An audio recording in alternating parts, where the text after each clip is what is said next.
Señoras y señores, muy buenos días, amable teleaudiencia de Emigrados Televisión que se emite desde Bilbao, Euskal Herria. Bienvenidas y bienvenidos a Panorama con la realización de Diversa Comunicación. Yo soy Eliezer Jiménez Julio, saludándoles desde Suiza. Agradecemos a Amaya el apoyo técnico en los estudios centrales en Bilbao. Nuestro programa de hoy, la migración y el exilio en el gobierno de Gustavo Petro en Colombia.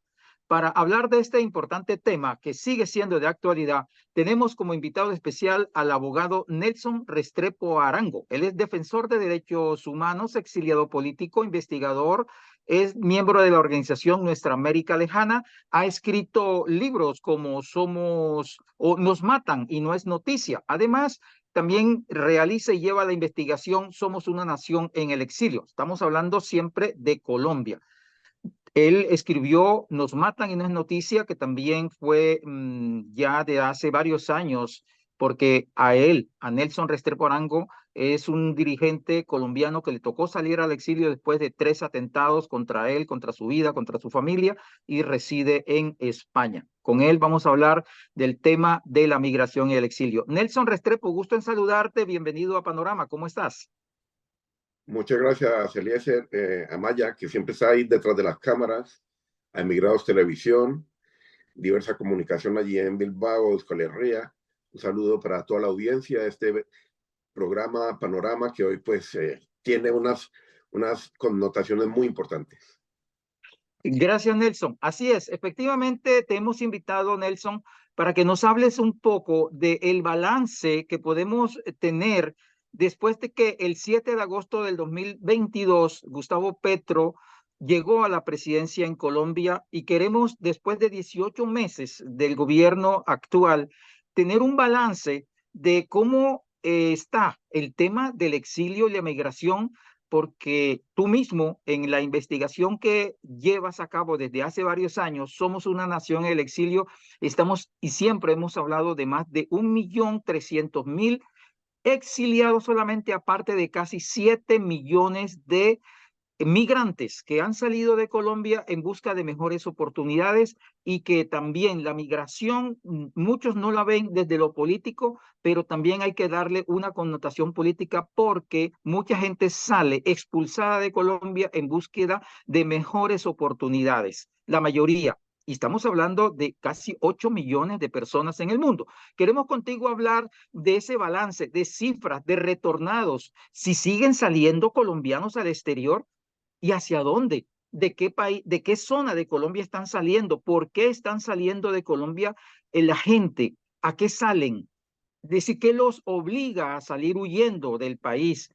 Eh, Buscar el tema del reconocimiento del exilio a través de un proyecto de ley con el Estatuto del Exiliado que tú también has propuesto a Colombia, al Congreso colombiano.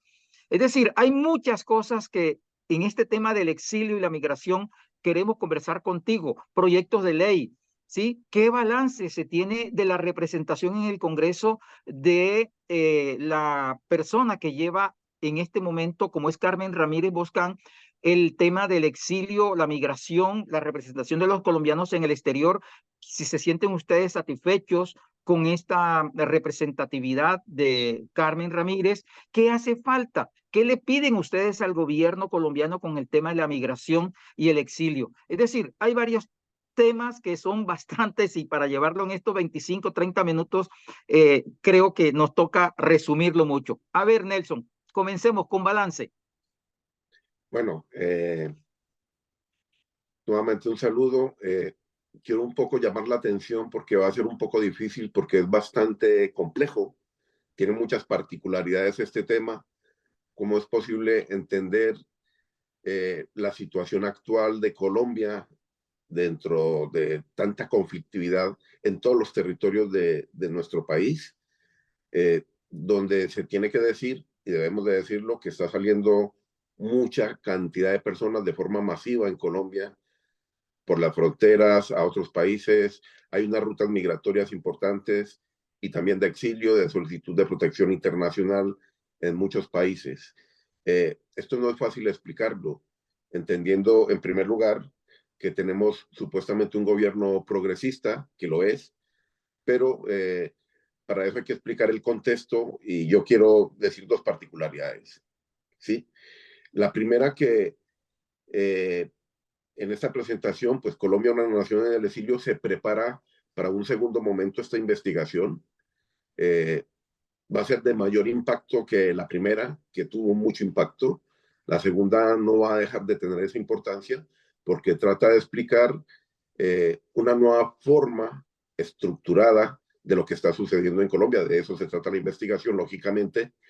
Eh, Nosotros hemos pasado de un momento, y lo quiero decir claramente, de ser de ese mundo de los investigadores violentólogos que habían en Colombia, que solamente se expresaban en torno a las manifestaciones de la violencia social y política que había en el país, pero no tenían en cuenta el por qué, el para qué, el cómo, el cuándo, el qué, ¿sí?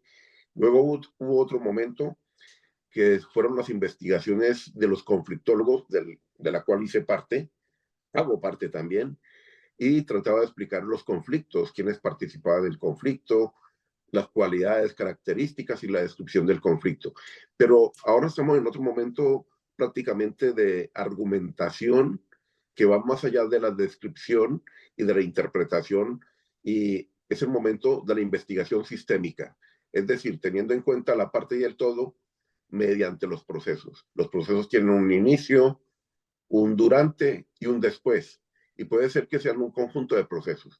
Y en ese momento se encuentra la investigación, Colombia, una nación en el exilio, y es muy oportuna la pregunta porque la investigación está dando a entender que estamos viviendo otro momento a nivel internacional en medio de la internacionalización de los conflictos.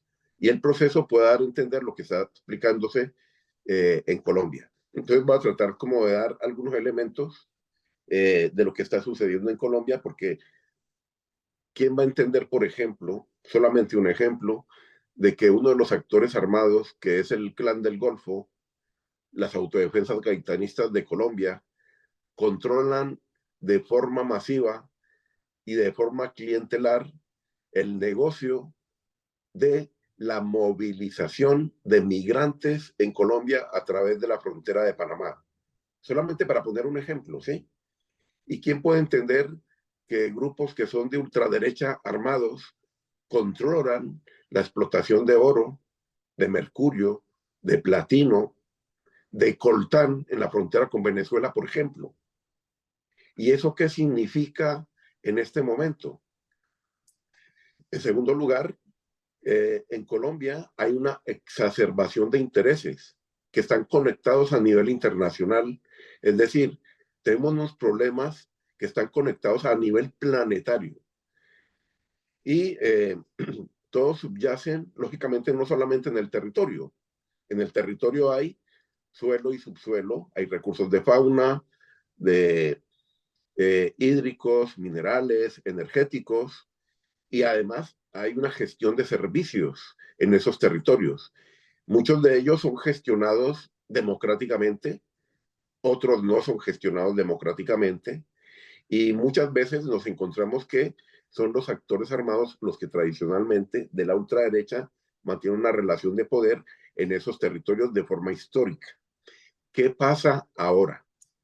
Ahora nos encontramos en una situación de que ya no es simple explicarlo de esta manera. Es decir, ahora tendríamos que explicarnos de dónde surge toda esta problemática, por qué, cómo, cuándo y qué. Pero vamos un poco más allá. ¿Quiénes? ¿Sí? Entonces, para nosotros, en la investigación, para nosotros y nosotras, el punto de partida ha sido la oligarquía colombiana conectada con las grandes oligarquías a nivel internacional, para dar contestación a todo esto, ¿sí? Entonces, la oligarquía colombiana tiene un punto de partida, esta situación, es su longevidad. Se puede explicar históricamente y en una compartimentación de procesos, microprocesos históricos, por los hechos sociales y políticos que se han presentado en Colombia, pero lo voy a decir porque no tenemos mucho tiempo. La oligarquía colombiana ha ido entrelazando a nivel local, subregional, regional, departamental o por provincias, para que lo entiendan otras personas, y se ha ido conectando con otras regiones planetarias, no solamente en América Latina, sino también con Europa, Asia y en Norteamérica. Y esa oligarquía, lógicamente, simpatiza y conecta con unas redes que ya existen y que han mantenido la economía de mercado y la globalización de la economía a través de sus normas. Esas normas que ellos dictan, que no ponen ninguna restricción a la circulación de mercancías, pero que sí dictan normas que restringen la circulación de personas o la migración, más bien dicha, o, por ejemplo, que cuando hay problemas con las normas, con los convenios de Ginebra, pues tienen que compartimentar la relación eso de que quiere solicitar protección internacional. Entonces, para explicarlo, básicamente, el cambio cualitativo que va a presentar la investigación Colombia, una nación en el exilio, es tratando de explicar de forma sistemática y sistémica, ya a escala planetaria, lo que está sucediendo en Colombia. ¿Cómo es posible que habiendo un gobierno del cambio, existan todavía tanta migración y tanta solicitud de protección internacional de colombianos y colombianas en el exterior? Y eso se explica porque la exacerbación de intereses en el territorio, aún esos territorios abandonados fuera del alcance del Estado-Nación, el Estado-Nación se ve en una situación difícil, sigue aún en conflicto y está controlado por las grandes élites, los grandes poderes económicos del país, los grandes poderes empresariales, y para mantener esos poderes tienen que acudir a esas formas que se están conectando a nivel internacional, que ya no es simplemente con la violencia social y política, no es con las guerras. Ahora se acude a otras formas, aunque no significa que se deje, se siguen utilizando, pero se utilizan otras formas, ¿sí? Esas formas que van unidas al clientelismo político y al clientelismo ciudadano, es decir, adherir la participación de la ciudadanía de forma agresiva y violenta, de una violencia social, a unas ideas para poder mantener el control y el dominio territorial, comprando políticos, comprando partidos políticos, comprando ciudadanías, comprando también colectivos, comprando sectores sociales y empresariales del país. Con eso lo que quiero decir es clientelización de la dominación y el territorio. ¿A qué estamos llegando? Estamos llegando a un momento en el que esas redes locales, regionales, conectan con otras redes. Unas redes que no se encuentran en el país, para poder mantener el control de la producción y de esos bienes y servicios a nivel internacional. Por lo cual, concretamente, lo que está pasando en algunos territorios del país es que el paramilitarismo sigue ejerciendo el poder. Y tenemos que nuestro gobierno actual, el de Gustavo Petro Urrego, el gobierno actual, ha llegado al gobierno, se ha instalado en el gobierno, pero no tiene el poder. Para explicarlo de una manera práctica, pueden haber muchas formas de poder, pero en las formas de poder se presenta un argumento eminentemente político, que es el de la democracia. O es democracia popular o social o ciudadana, o es la democracia de las élites. Y en el fondo de la democracia está el acuerdo social y político o el pacto social y político. El pacto se basa o el acuerdo se basa en la creación de normas. Por eso una norma es el resultado de un acuerdo social y político. Pero a la oligarquía colombiana ni a las oligarquías a nivel mundial le interesa perder el control sobre los territorios, donde están los recursos que finalmente son los que ellos dominan y controlan, cuando las comunidades específicas en los territorios están disputando ese poder. Cuando Gustavo Petro llega al poder, al gobierno, encuentra unos ministerios que dentro del proceso social, político, histórico del país, pues estaba controlado y dominado eminentemente por la oligarquía por los partidos de la oligarquía colombiana, el Centro Democrático, el Partido Conservador, el Partido de la U, etcétera, etcétera. Pero esos partidos, al llegar Gustavo Petro al gobierno, no han desaparecido. Hay unos clanes al interior del gobierno, pero déjenme explicarles aún más. Están instalados también en todos los sectores de la vida institucional pública colombiana. Por ejemplo, en el Poder Judicial. En el Poder Judicial también están instalados. Entonces, la misma pregunta que le hago yo a esos poderes que están en los ministerios y que están en el Poder Judicial colombiano, le haría a cualquier colombiano, cualquier colombiana y cualquier persona en el mundo. ¿Al servicio de quién están? Por ejemplo, las altas cortes colombianas, la Corte Constitucional, la Corte Suprema de Justicia, el Consejo Nacional Electoral, la Corte, bueno, todas las altas cortes del país, la gente se lo está preguntando, ¿al servicio de quién están? ¿Al servicio de la ciudadanía? Pues la respuesta está en cada uno y en cada una. Nosotros decimos que no están al servicio de la ciudadanía. En este momento hay unos poderes parainstitucionales que están en conflicto con el gobierno colombiano. Para decirlo más claramente, el gobierno colombiano, lo repito, no tiene el poder. Y entonces, en el fondo, con la investigación Colombia, una nación en el exilio, que quiere representar un nuevo impacto político a nivel internacional, es que las élites, las oligarquías, esos suprapoderes a nivel internacional, en ese momento están conectados. Y lo que habíamos pensado hace mucho tiempo con la historia de las ideas políticas, cada vez se van haciendo realidad. Porque con el manifiesto comunista, decía Marx, a Europa la está recorriendo un fantasma. Parece que el fantasma saltó por todos los continentes, efectivamente.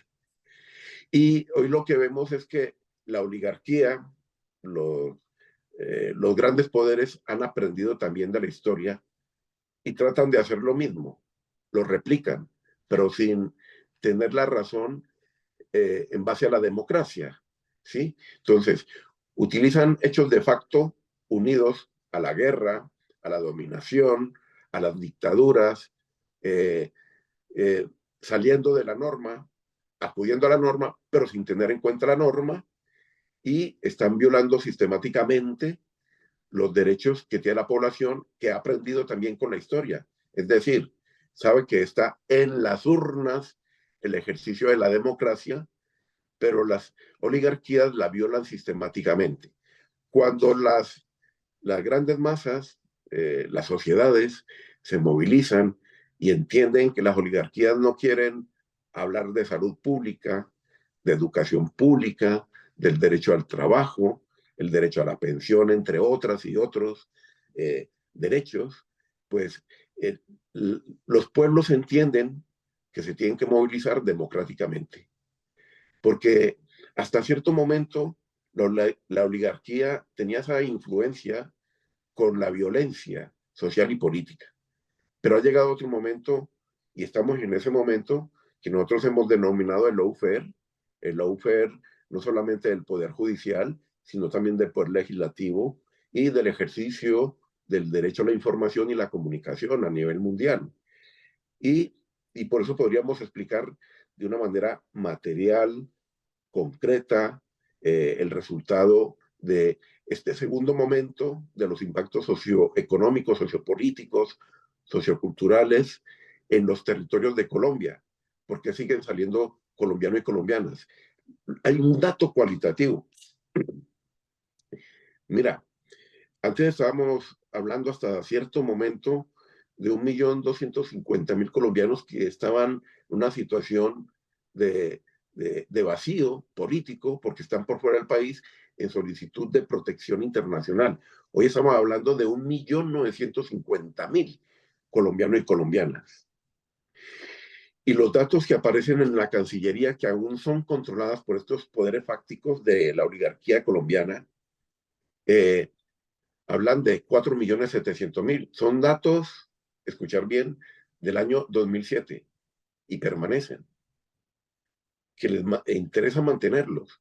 Pero las cosas han cambiado mucho con el tiempo, por eso es importante la investigación, ya no solamente desde la academia, la cientificidad, sino la interpretación de una forma sistémica desde los diferentes saberes de la academia y poder compaginarlo con los hechos políticos en todo el proceso social y político histórico de Colombia, para poder explicarlo en un contexto internacional donde uno pueda entender que efectivamente que a escala planetaria se están presentando muchas cosas. Por ejemplo, las grandes élites ya son redes de élites, ¿sí? La ultraderecha no es simplemente Álvaro Uribe en Colombia, no. Se reúnen, se unen, están conectadas con Donald Trump, con Bolsonaro, con Amiloni, con el de Hungría y con otros, y con sectores de ultraderecha de carácter económico. Todos esos poderes están entrelazados, están reunidos a través de grupos de lobby, a través de grandes expresiones de lo que está sucediendo a nivel mundial. Y se reúnen y lo hacen como el grupo de Bilderberg para explicarlo un año antes cuáles van a ser los derroteros y el camino. Y Colombia, lo decíamos en la primera parte de la investigación y lo volvemos a seguir diciendo en la segunda parte de la investigación, sigue siendo parte de esa exacerbación de intereses que hay en el territorio. Es de un interés estratégico. Y aquí juega una parte importante de la investigación, que también hay que decirlo. En Colombia, una nación en el exilio, el equipo de investigación piensa, y lo hemos decidido desde un principio, que hay que tener un interés, hay que tener una intencionalidad frente a los resultados, porque nuestro deber está del lado de la democracia, de la construcción social y política de carácter democrática, en favor de las sociedades, pero para seguir favoreciendo los grandes cambios y seguir favoreciendo, lógicamente, no solamente a las personas, sino también al planeta. Nelson Restrepo Arango, abogado, profesor de Derechos Humanos, es el que lleva una investigación desde hace varios años. Somos una nación en el exilio, lo ha explicado perfectamente en ese análisis de por qué desde las regiones en Colombia siguen saliendo muchos migrantes, muchos exiliados. Hay la multinacional del crimen en manera integral en todas las áreas, no solamente el narcotráfico, la minería ilegal. Ahora estamos hablando de la migración ilegal que la controlan los grupos paramilitares. Ya lo explicaba él en diversas zonas fronterizas de Colombia. Nelson, ante este panorama creciente que tú lo has descrito de manera como una red de una telaraña internacional que los conocemos y lo sabemos perfectamente, eh, ¿qué se viene? ¿Cuál es el futuro en ese tema que estamos hablando de la migración, del exilio, pero que tiene sus orígenes de violencia consumada en la multinacional del crimen que tú has explicado? ¿Qué panorama nos espera entonces? Yo creo que los procesos sociales se van viviendo por momentos y cada momento tiene sus hechos simbólicos con ciertas paradojas, ¿no?, de la vida, pero en particular esta es una secuencia que hasta los mismos investigadores y investigadoras nos vamos dando cuenta poco a poco como escalando. Y es lo mismo que sucede a nivel mundial, como que se va escalando el fenómeno político de la gravedad de la situación que estamos viviendo en ese momento a nivel planetario, porque esto en consecuencia ha traído una crisis de todo orden, ¿sí? Y de todo orden me refiero a que la sociedad, las comunidades, los pueblos que se movilizan a nivel local, regional, instalados, posicionados en sus territorios, comprenden y empiezan a entender la lógica de esa movilidad de las pretensiones y propósitos de las oligarquías que están conectadas. La respuesta va a ser contundente. O sea, no quiero ser como ave de mal augurio, pero la respuesta es contundente. La respuesta va a ser la unidad de los pueblos. La unidad de los pueblos a nivel local, a nivel regional, la conexión, la interconexión, tanto a nivel de regiones como de grandes regiones y entre continentes de los pueblos, porque si no, no tendremos futuro. Porque la única lógica que pretende la oligarquía, si no hay un proceso en su favor, es la eliminación, la aniquilación. No nos queda otro momento. O sea, esa no puede ser la respuesta a lo que desean las grandes mayorías sociales y políticas y democráticas en el mundo. Por eso el impacto de la investigación en una forma de secuencia, de forma sistemática, dando cuenta de la parte y el todo, pero a través de los procesos va indicando que hay un solo camino por el donde coger. Y es que los recursos naturales que hay en los territorios, que no son propiedad de las oligarquías, solamente se pueden ejercer esa gestión a través de una forma democrática, una democratización de la gestión, una democratización de entender cómo acceder a los recursos sin atentar, sin amenazar la vida, la coexistencia pacífica de las personas, de las comunidades y de los pueblos donde se encuentran. Nelson, en este momento, ante ese monstruo de 7 cabezas que tú has descrito perfectamente, el gobierno de Gustavo Petro está respondiendo a esas expectativas y a esa gran problemática de la multinacional del crimen en toda su integridad.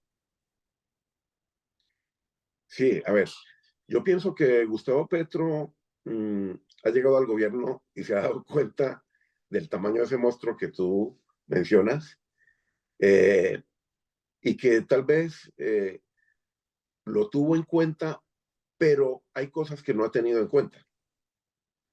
¿Qué no ha tenido en cuenta? En primer lugar, de que la oligarquía colombiana ejerce un control y un dominio territorial de todas las esferas políticas del país. Estamos hablando de Y las lo que está, mafias. no solamente de eso, o sea, de las empresas, de las pequeñas empresas, de los sectores sociales del país, de las instituciones públicas a nivel local, municipal, departamental, a nivel nacional, el dominio y control en los territorios de que el ejército nacional lo controla, pero de forma fragmentada, porque el comportamiento del ejército colombiano desde arriba a mandos medios es posible que eso suceda, pero en los territorios donde la influencia la tiene efectivamente la ultraderecha, por ejemplo en el Urabá cordobés, antioqueño y cochocuano, está clarísimo el papel que cumplen allí, porque tienen que tener esa oligarquía, está conectada al narcotráfico, está conectada con las oficinas. Lo explico acá: una oficina es un lugar donde se gestiona y se articula la relación con los poderes territoriales. Allí se crean segundas nóminas, terceras nóminas a funcionarios públicos. Esa es la corrupción en forma para poder mantener esa empresa del crimen, ¿sí? Y se le ejerce presión a los pequeños, medianos y grandes empresarios allí. O sea que ese Estado-nación está fragmentado. Y por eso Colombia es una nación en el exilio, que somos casi 10 millones de colombianos, casi el 14% de la población colombiana que estamos en el exterior. Pensamos que hay una forma de construir el Estado-nación, de influir desde el exterior. No todos, pero vamos, hay un gran sector de ese Estado-nación que piensa que se puede influir, porque hemos conocido una nueva forma de democracia, una nueva de influir en el contrato social, en el pacto social y político, en el territorio, y dar a conocer esta problemática. Entonces, el ejemplo que estoy dando en Urabá, que es muy difícil decirlo, y sobre todo porque no es igual en todos los municipios del Urabá, pero sí en muchos municipios la influencia que tienen las autodefensas gaitanistas o el clan del Golfo, controlando la seguridad, controlando las comunicaciones, controlando las rutas comerciales, controlando a las personas, controlando los negocios ilícitos, controlando los grupos políticos, los movimientos ciudadanos y aquellos que se levantan contra esas formas de lucha en esos pequeños territorios, entonces son eliminados.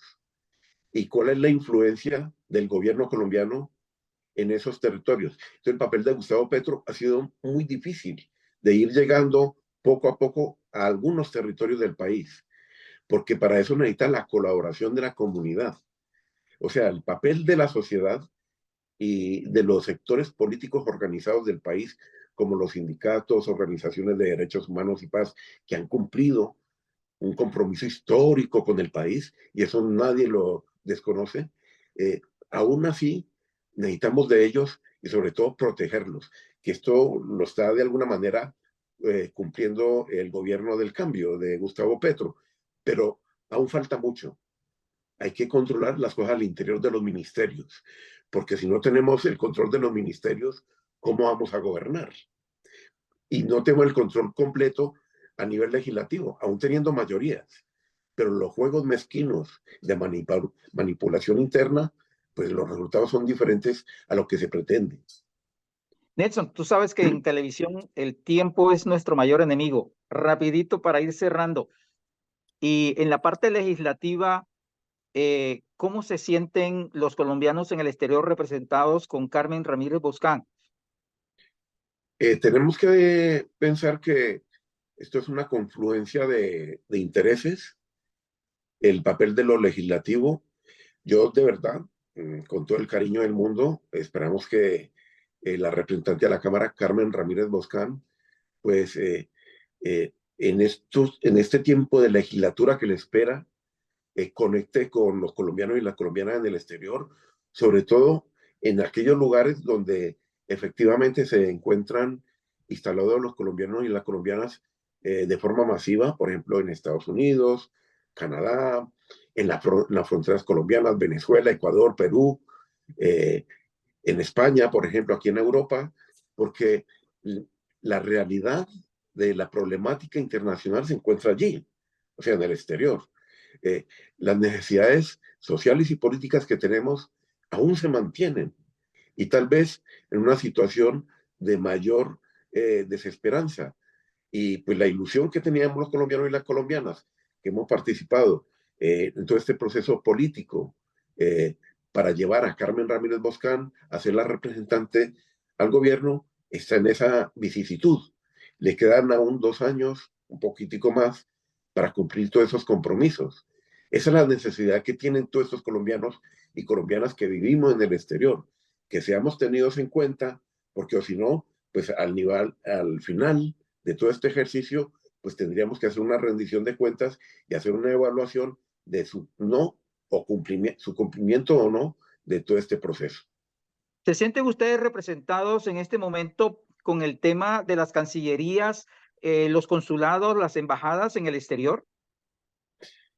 Esa pregunta es muy importante y desde el punto de vista de la investigación, yo creo que damos cuenta a todo lo que acabamos de decir, porque si existe el cartel de la toga, que es la denominación que se dice públicamente y popularmente del sector judicial, pues imaginaros lo que sucede a nivel de los consulados. Nosotros venimos denominando de una forma categórica de que hay una asociación de consulados y de cónsules y de funcionarios diplomáticos, embajadas y consulados que influyen, inciden en la política interna, en la Cancillería de Colombia y en el gobierno colombiano. ¿Sí? Esa influencia es de derecha a ultraderecha, y va contra los intereses de Colombia y va contra los intereses del pueblo colombiano que está por fuera del país, favoreciendo los intereses eh, empresariales, favoreciendo los intereses de esos poderes económicos fácticos que existen a nivel internacional, que quieren influir en las políticas y en las normas de Colombia para seguir manteniendo el control y el dominio territorial. Políticamente, los medios de comunicación le llaman el clan de los cónsules, que son cónsules de carrera diplomática, una carrera diplomática diseñada, estructurada, que se ha llamado a cambiar, y algo ese llamado a Carmen Ramírez Boscán, porque hay que influir ahí. Esa carrera diplomática está diseñada única y exclusivamente para que sigan haciendo carrera dentro de la ultraderecha colombiana, para seguir manteniendo esas relaciones de poder a nivel internacional, influyendo en todas las decisiones internas dentro de la Cancillería, influyendo e incidiendo con los amiguetes, cogiendo el teléfono, oye, en este consulado hay que poner a tal, oye, no se puede tomar esta decisión en tal lugar. Entonces, cosas de ese tipo que no me extraña, están sucediendo, pueden suceder efectivamente. Nelson, en un minuto para cerrar el programa, ¿cuál es el mensaje, cuál es la razón, el mensaje que usted le envían desde el exterior al gobierno colombiano como migrantes y exilio? Hay una Colombia y una nación en el exilio. El mensaje que le mandamos a Gustavo Petro Urrego y al gobierno del cambio es de que eh, hay una parte de Colombia que quisiera retornar, pero no puede retornar. Es la Colombia exiliada. Esa Colombia exiliada necesita condiciones de retorno. Un retorno organizado, planificado y de manera democrática. Hay que hacer una democratización del proceso de retorno. Para eso, dentro de los criterios propios de esa democratización, hay que tener en cuenta a la población exiliada, ya no solamente por los argumentos que se han esgrimido en la Comisión de la Verdad y en la Jurisdicción Especial de Paz, sino por los propios que ha dado esta investigación, Colombia, una nación en el exilio.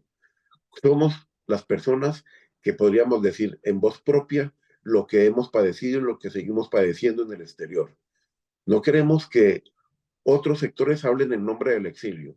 Creemos que nosotros tenemos nuestra propia voz. Creemos que nosotros sabemos lo que está sucediendo con los colombianos y las colombianas en el exterior y podríamos interpretar todos los problemas y dificultades institucionales y las dificultades que tenemos de democratización de la participación política y participación democrática de los colombianos y las colombianas en el exterior y sobre nuestra representatividad y que ese es uno de los grandes problemas y dificultades que tiene el país en este momento y no aprovechar bien la capacidad económica que tienen todos esos colombianos y colombianas en el exterior y las posibilidades y oportunidades que podrían crear si retornaran. Nelson Restrepo Arango, muchas gracias por estar con nosotros. Te agradecemos el tiempo, nuestro mayor enemigo.